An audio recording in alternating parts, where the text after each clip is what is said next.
So this is going to be a quick overview of economic and political theory for anybody. If anything that I say is incorrect, please correct me. If anybody has any questions about anything I say, I'll do my best to answer them. So generally, on the political spectrum, you have the left, you have the right, you have the center. The left is generally communist, the right is generally socialism, and in the center are liberal democracies. That's US, Canada, all of them, all right? So, and again, this is politically. So, crony capitalism, we'll get there in a second. When people ask questions about socialism and communism, one of the main confusions is that there are economic communist theory, there are political communist theories, and then there are the cultural results of the communist theory. So, what most people think of as left, center, and right, and then whether you agree or not. So on your far right, you're going to have like your Alex Jones types of people, conspiracy weird theorists. Over here, you're going to have people like AOC and the Squad. They are far, far left of left. So, and Alex Jones is far, far right, and that's kind of where things are. However, what most people don't understand is that this is actually the wrong way to look at it. It is actually a circle. And so you have, technically, you would have a break here because communists and socialists hate each other. All right? This is Hitler. This is the National Socialist Party. All right? This is, I'll just do Mao. Oops. Mao. There we go. China, Russia. Actually, Russia's not right now. They're complicated.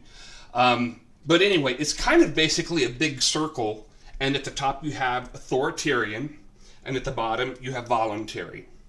And authoritarian, everything is going to be centralized because everything has to be managed. The Chinese Communist Party is getting ready to do their 100th five-year plan, and so they're doing their 20th Congress. National Socialism, again, it's both of them are authoritarian.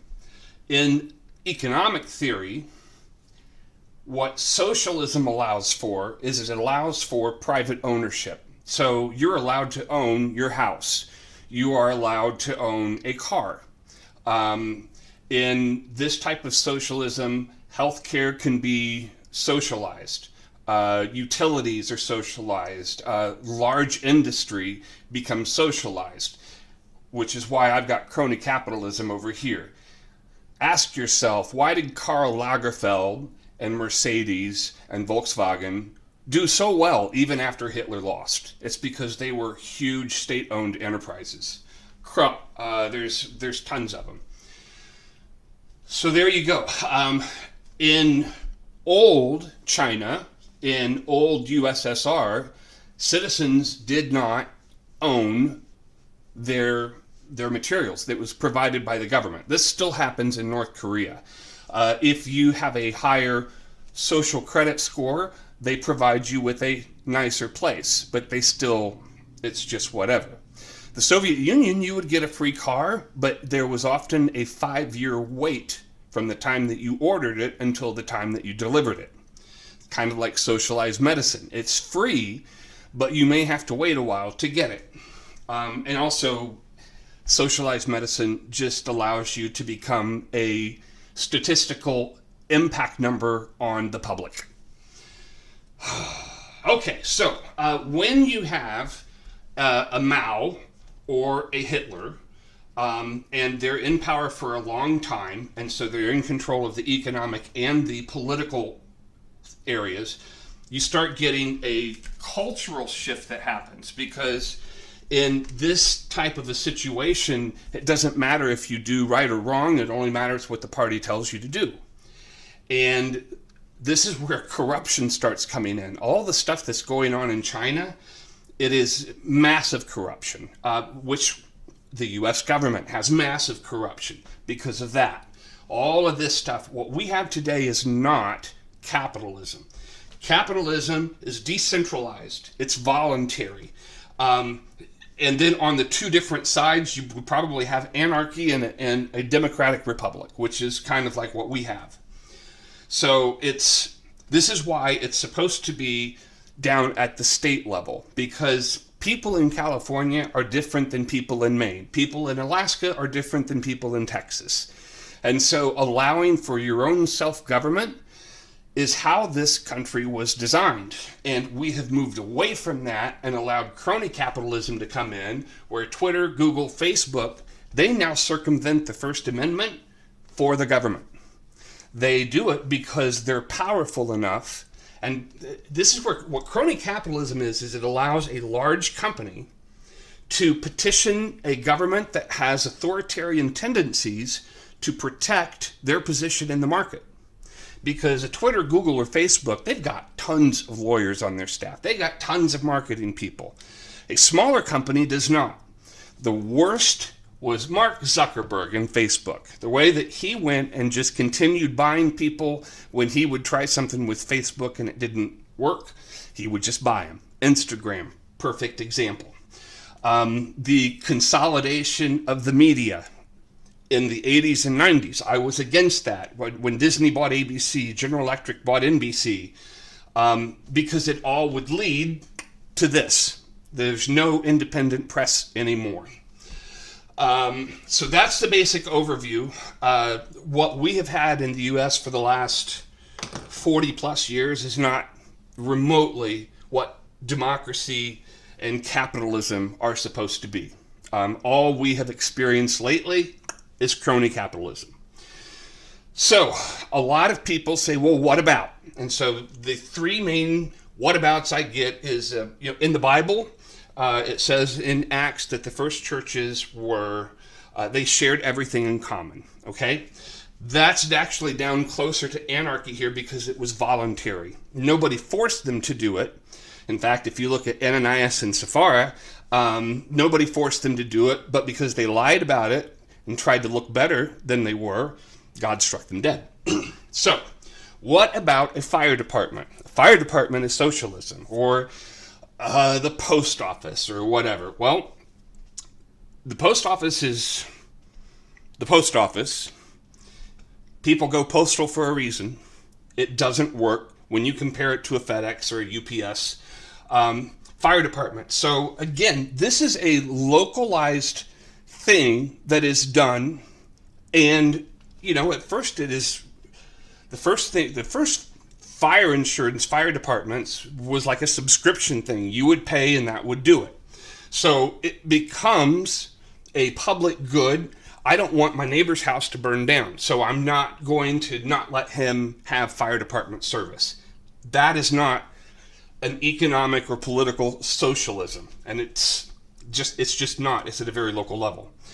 Social Security, social, first word in there. A lot of people hated Social Security. A lot of people still hate Social Security because it was truly a socialism experiment. And for those of you who say that it works, realize that you could have saved your own money and actually had it. And it would be more money than if you had just turned it over to the government for Social Security. On top of that, the government took all the money. So, Bob and Tim and Harry, they all contribute their $1,000 a year. And so now there's $3,000. Well, then the government in the 80s and 90s borrowed that and gave them an IOU because they needed the money for other things. For putting super predators in jail and basketball programs with cops at night for inner city kids and all the other stuff that the government has done. So Social Security, I can argue, is as big of a failure as the national health system is in the UK. Sweden, Norway, they've rolled back a lot of their social programs that they had in the 70s and 80s. And so at the end of the day, this is kind of it. When you have authoritarian people, they start telling people what they can and can't do. Hitler had, not only did he have his crony capitalism, but Hitler had his brown shirts. So he had this like private little militia. People actually thought, I remember people thinking that Obama was creating a militia with his CCC or something. But, obviously that's not it. But Hitler relied on the militia, the brown shirts, to do the things that he couldn't do. They would stage terror events. The beer hall push and all the other stuff that allowed Hitler to come to power, it's because of those guys right there. So who do we have today? We have Antifa, and we have the structured BLM groups.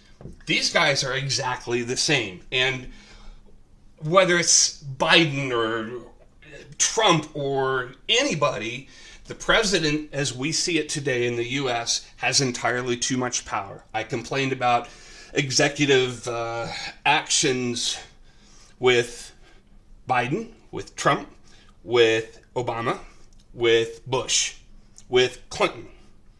That was really when I first started understanding that stuff. So I'm against people using power that's not really theirs to force you and me to do, say, think, believe what we don't want to. And that is my overview of communism, socialism, and from the economic and political side. So, hope that was helpful.